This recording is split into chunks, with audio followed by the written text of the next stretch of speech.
दोस्तों जैसे कि आपको मालूम है कि इंडिया का ड्रोन्स मार्केट काफी छोटा है। सारे सेलर्स एक दूसरे को पहचानते हैं, भले ही बिजनेस एक दूसरे के अगेंस्ट में करते हैं लेकिन अंदर से एक दूसरे को पहचानते हैं, एक दूसरे को हमेशा मदद करते हैं। तो दोस्तों आज का स्टोरी कुछ ऐसा ही है। मेरा एक दोस्त और एक दूसरा सेलर मुझे एक स्टोरी बताया। उसके साथ रिसेंटली आप बहुत बार सुने होंगे सेलर ने कस्टमर के साथ स्कैम किया है, लेकिन इस बार मैं आपको बताना चाहता हूं कि फर्स्ट टाइम ड्रोन्स हिस्ट्री में एक कस्टमर ने एक सेलर के साथ स्कैम कर दिया।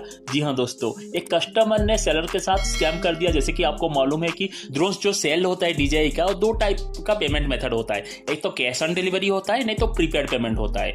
जी हाँ दोस्तों, रिसेंटली मेरा एक फ्रेंड दूसरा सेलर के साथ ऐसे ही हुआ। एक कस्टमर ने उनको कॉल किया कि मुझे एक मिनी 2 लेना है और मिनी 2 का मैं फुल पेमेंट आपको कर दूंगा और मुझे आप कोरियर कर दीजिए। तो मेरा वो फ्रेंड बोला कि ठीक है, आप पेमेंट कर दीजिए और मैं आपको कोरियर कर देता हूं। तो वो कस्टमर ने क्या किया, कुछ टाइम के बाद उसको 20,000 का एक स्क्रीनशॉट भेजा कि 20,000 का पेमेंट हो गया। और आपको मैं बता दूं कि इतना सारा कस्टमर आते रहते हैं, इतना सेल्स होता रहता है, एक प्रोडक्ट नहीं रहता है, काफी सारा प्रोडक्ट्स रहता है। तो कंटिन्यूअसली जब पेमेंट आता रहता है तो इतना टाइम नहीं रहता है कि अकाउंट ओपन करके चेक करने के लिए। हम लोग भी क्या करते हैं, स्क्रीनशॉट चेक कर लेते हैं, हाँ पेमेंट आ गया बोल देते हैं कस्टमर को। बाद में हमारा अकाउंट डिपार्टमेंट कैलकुलेशन करने के बाद ही हमें पता चलता है कि इतना कम आया या क्या कम ज्यादा हुआ। वैसा ही दोस्तों मेरा वो फ्रेंड्स के साथ ऐसा हुआ, कस्टमर ने 20,000 का स्क्रीनशॉट भेज दिया, पेमेंट हो गया।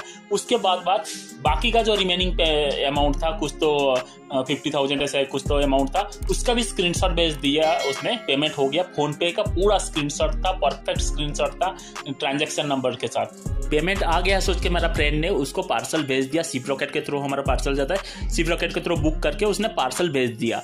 2 दिन के बाद जब अकाउंटिंग में गया, अकाउंट डिपार्टमेंट में कैलकुलेशन हुआ, तब भी पता चला कि 70,000 का डिफरेंस आ रहा है फाइनल अमाउंट से। जितना प्रोडक्ट सेल हुआ है उसके अगेंस्ट में डायरेक्टली 70,000 का डिफरेंस आया है।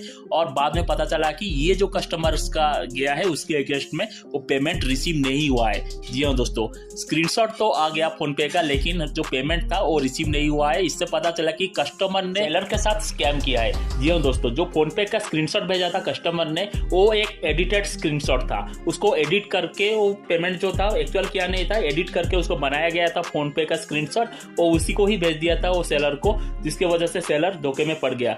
तो दोस्तों ये रिक्वेस्ट है कि ऐसा कभी भी मत कीजिए। वो मेहनत का पैसा रहता है, ऐसा करके वो पैसा आपका काम पे नहीं आएगा या वो प्रोडक्ट आपका काम पे नहीं आएगा। एग्जैक्टली ऐसा ही हुआ। आपको मालूम है लाखों का करोड़ों का बिजनेस होता है, इतना तो रेफरेंस रहता है सेलर लोगों का।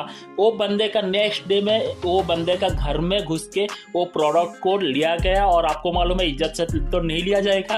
वो कौन सा मेथड में लिया गया, वो समझदार को इशारा काफी हो, आपको भी समझा होगा। लेकिन प्रोडक्ट सही सलामत मिल गया, लेकिन बस इतना लॉस हुआ कि सील ओपन हो गया था, फ्लाई हो गया था, एक्टिवेट हो गया था, लेकिन उसका भी कोई प्रॉब्लम लॉस नहीं हुआ क्योंकि उसका भी रिकवर हो गया। वो पेमेंट भी आ गया, प्रोडक्ट भी आ गया। वो कस्टमर का क्या हाल हुआ आपको समझा होगा।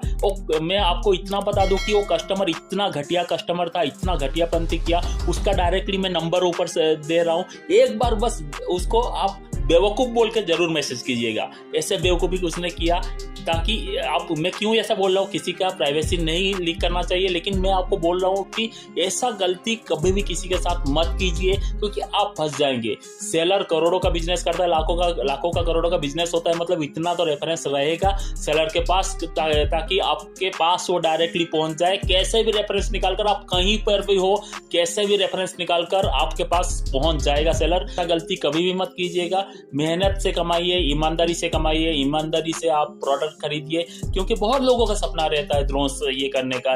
इसका मतलब नहीं कि गलत रास्ते पे आप अपना कर ये ड्रोन्स परचेस कर ले, ये बहुत बिल्कुल गलत होता है। कोई अगर सेलर ईमानदारी से सेल कर रहा है तो कस्टमर को भी फर्ज बनता है ईमानदारी से खरीदने का। तो ऐसा गलती मत कीजिए कभी। मेरा तो आदत बन गया, कोई भी कस्टमर पेमेंट करता है तो उसके वो इंसिडेंट सुनने के बाद मैं डायरेक्टली अकाउंट में चेक करता हूँ, उसके बाद ही उनको कंफर्म करता हूँ। तो कभी भी मैं ये आदत छोड़ूंगा नहीं। तो दोस्तों आज के लिए बस इतना ही था। सी यू इन नेक्स्ट वीडियो। धन्यवाद। जय हिंद, जय जगन्नाथ।